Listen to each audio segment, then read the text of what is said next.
It's time to talk LSU baseball with Mike Scarborough and Kendall Rogers of D1Baseball. This is Batter Up.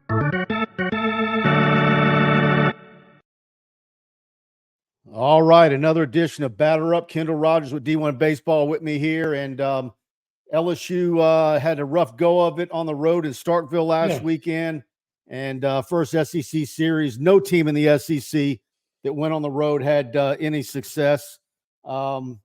And home teams did what they needed to do. Now LSU's at home hosting the Florida Gators.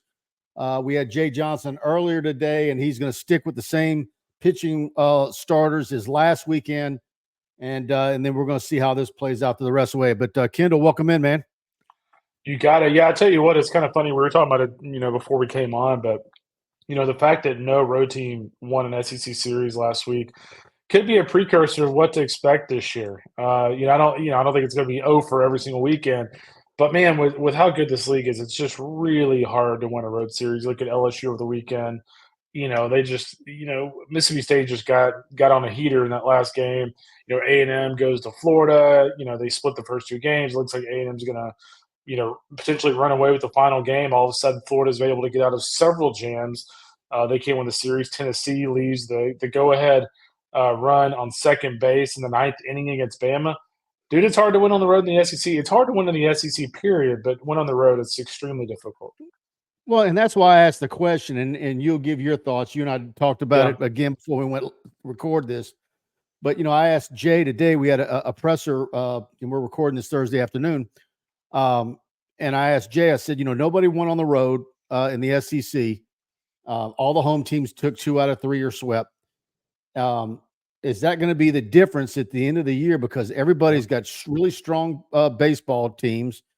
Is that going to be the difference in the standings at the end of the year? That someone who sneaks through and steals one series on the road, or maybe has 1 or 2 sweeps at home, is that going to be the difference between a first and a third place team? At the end of the year in the SEC? And he said, he goes, I wasn't even aware of that until a day or two ago when someone told me on a radio interview.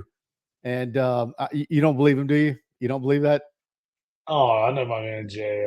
I find it hard to believe he doesn't know that stat. But you know what? He's one of those guys that gets in the zone in season, so he may not have known that. But well, I'll say this. Just to kind of talk about the point here is, I think when you look at the SEC as a whole, I've always thought this. Obviously you want to win some road series, but I think the most important thing is when you go on the road in this league, especially against good teams, you cannot get swept. If you're playing at LSU or you're playing at Florida, you're playing at Tennessee, it's one thing to lose a series, but you just cannot go 0 for 3. So would I want to make that a habit every single weekend of only winning one game, on a weekend series? No. Is it the end of the world? Probably not, because guess what? The issue that you're running into on the road is the same issue somebody's going to run into when they go to the box. So, there's going to be some teams break through. The question is, who's that going to be? I don't think it's going to be Florida this weekend in Baton Rouge. Well, he did say that he doesn't pay attention to that too, but what he does pay attention to during the season is and watches it nonstop is RPI. Mm-hmm. He said that's the thing that he concerns himself with the most. I could see that. And he was talking about the other night, and why did he pitch somebody? And he said, well, they were 17-6, and he's looking at RPI nonstop and calculating that. Yeah, the thing about it is, when you look at the SEC, the teams in this league are so tightly grouped, and I think especially this year in the standings are going to be so tightly grouped, that he is right. Like a single win over Louisiana Tech that gives you 2 or 3 spots in the RPI might actually be the difference between you becoming a host, or let's say A&M or Ole Miss becoming a host. It really could be. Well, and that again feeds into the SEC teams being so powerful, because you've got great non-SEC teams playing baseball in your states that you typically play midweek. You look at the state of Mississippi and on and on. Everybody's got pretty darn good, Sun Belt schools, et cetera, in the area that they play in schedule in those midweek games. Yeah, there's no doubt, man. The one luxury I think LSU has in terms of those midweek games is, I mean, the state of Louisiana is loaded with good programs.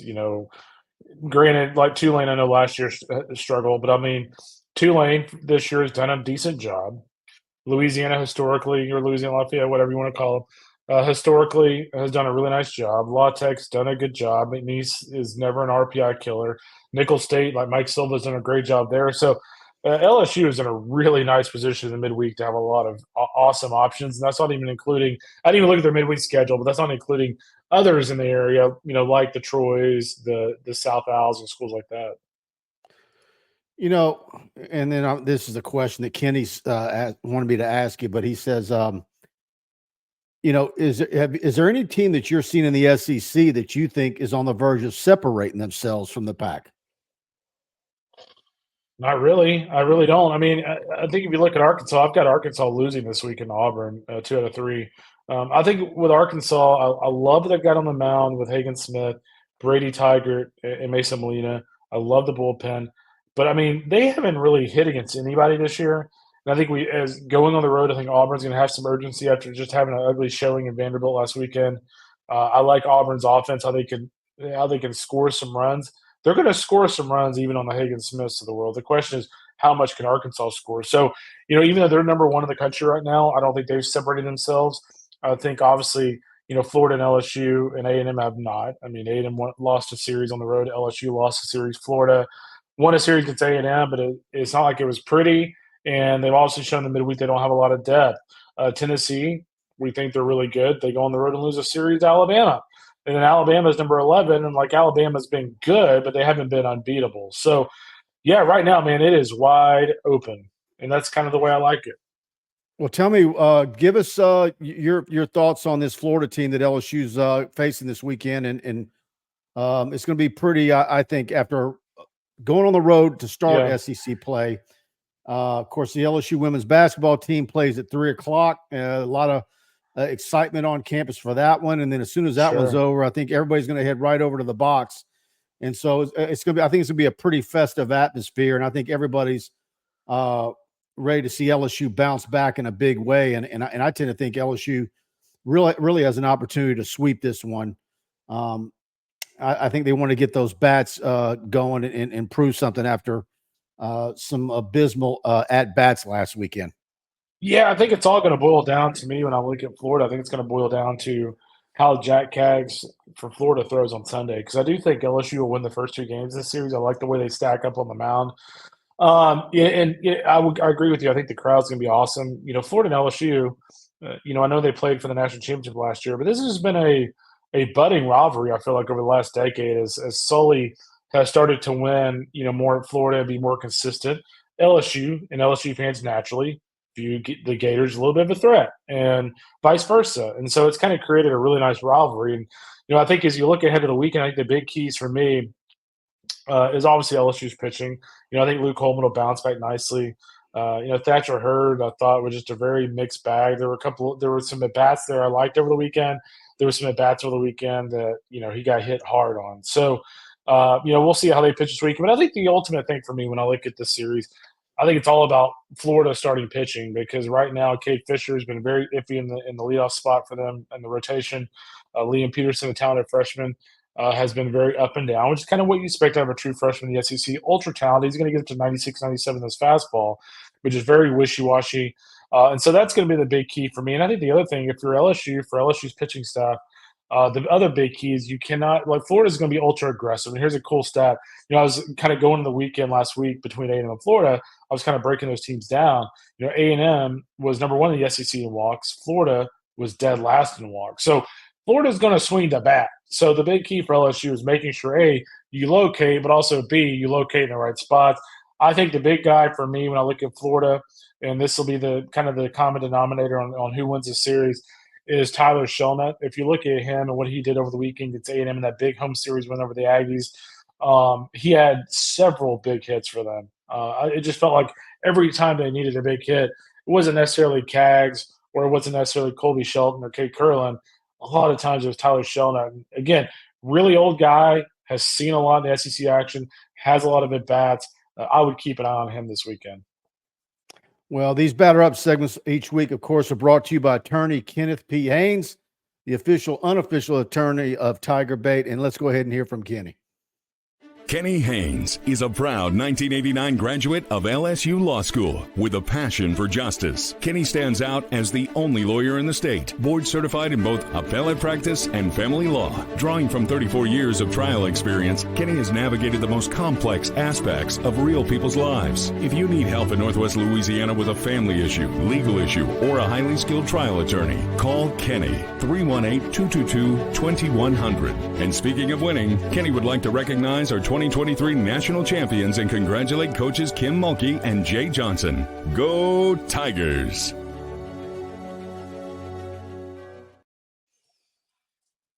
We thank Kenny. Kendall, rest of the SEC this weekend, what is there a top 2 or 3 series that you're most interested in or have your eye more than others? Yeah, I tell you what, I know I talked about it a minute ago, but I think when you look at, Auburn and Arkansas, that's extremely intriguing to me. I think when you look at Auburn and you look at that offense with guys like Cooper McMurray, I think they actually stack up pretty well against Arkansas. So I'll be curious to see that series. Obviously, Ole Miss at Tennessee. I feel like this is a weekend where Ole Miss gets brought down to earth a little bit. I had no doubt that the Rebels are better than they were last year, but I don't think they can keep up with Tennessee offensively, especially when you compare the two pitching staffs. I honestly think Tennessee sweeps this series this weekend in Knoxville. Vanderbilt, South Carolina. I think for South Carolina, again, we talk about protecting your home field and things like that in the SEC. I think when you look at South Carolina after losing that Ole Miss series on the road, coming back home, that's important against Vandy. Vandy, by the way, we talked about teams separating themselves. Keep an eye on Vanderbilt. Alan Espinal has been an absolute monster offensively for them. They've pitched at a really high level. They're playing really well, so we'll see what they do against South Carolina. Kentucky and Missouri, if you like to sleep, that'll be a good one for you. In all honesty, I kid around about those two teams. But keep an eye on Kentucky. I know you and I have kind of talked off camera about Kentucky last year, how they were impressive with the Super and Baton Rouge. They outscored Georgia 35-17 over the weekend. So starting to get it going offensively a little bit. And then, of course, Alabama and Georgia. Again, we talk about protecting your home field. That's an important series for Georgia. And where I'll be tonight, A&M and Mississippi State, weather pending. We'll see with Mississippi State. We talk about Ole Miss, in the thought of being brought back down to earth. I kind of feel like that's going to happen with Mississippi State too. I think, the LSU series, for a variety of reasons, some of them I won't even go into, but they were crazy, crazy motivated for the LSU series. I think they viewed that as I wouldn't say their last stand because we're an opening week in a conference play, but I think the narrative on that program, had LSU gone in there and whipped their ass or whatever, I think people would have gone, oh, they're the same old team. So I think they viewed that as a statement weekend for them. So how do they channel those emotions from the LSU weekend, going on the road to College Station? And then you have A&M, again, after losing on the road, they go back home. They've been really offensive. Can they kind of rein in their starting pitching a little bit? Ryan Prager, just like Luke Coleman, winning the last weekend with a 0.00 ERA, came out of the weekend with a little bit higher ERA than Justin Lampkin on Sundays for the Aggies.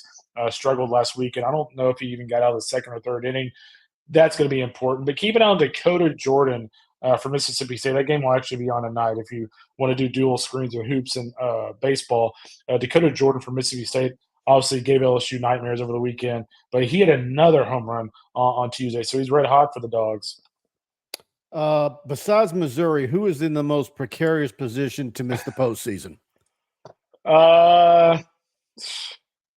South Carolina, Georgia, maybe? I mean, the thing that's crazy about this league is there's not a bad team outside of Missouri.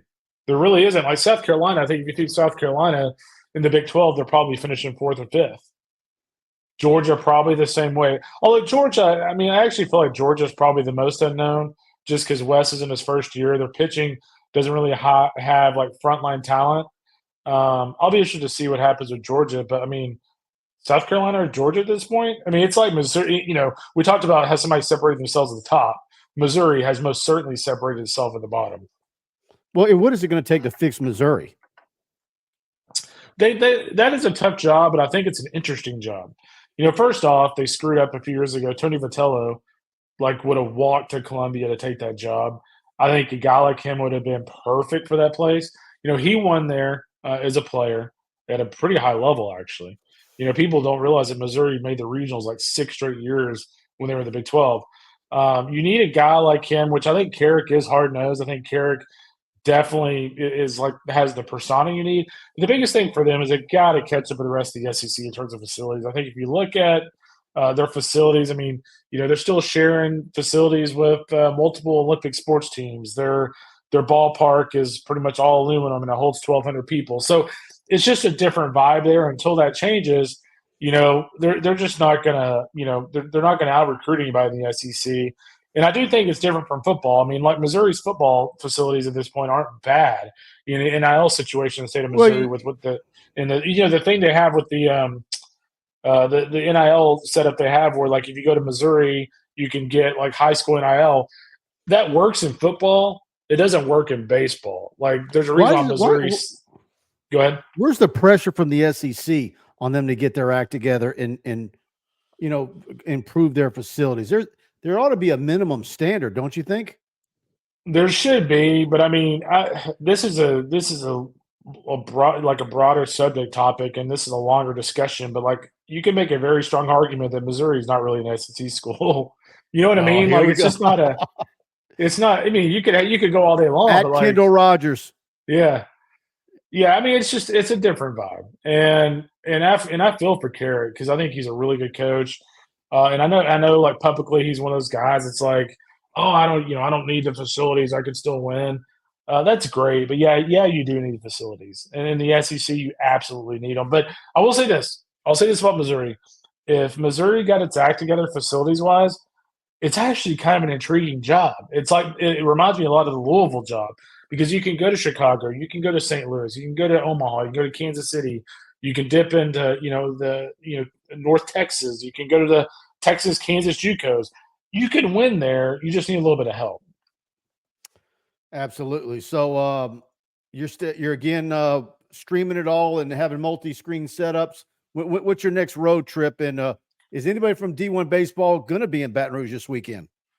Well, KP will be in the house down there. Okay. I was actually planning on going originally, but I think we've covered LSU like 11 times this year already. So you're coming for A&M, aren't you? I don't know. That's the weekend before SEC tournament, isn't it? Don't they play the last weekend of the year? I thought it was sooner than that. Maybe it is. I don't know. I'll definitely be in Baton Rouge. I didn't know that. Yeah. I mean, I don't know that. I think it is the last weekend. Now, it's either the last weekend or like 2 weekends before. No, I'm sorry. It's 3 weekends before. It's the beginning of May. So, yeah, I might actually be at that one. Well, tell everybody why they need to go to D1Baseball.com. And again, I keep saying it every time I talk to Kendall. And I watch a lot of their live shows. They do a lot of very good job on their YouTube channel. And you guys need to hit the subscribe button and notification bell over there.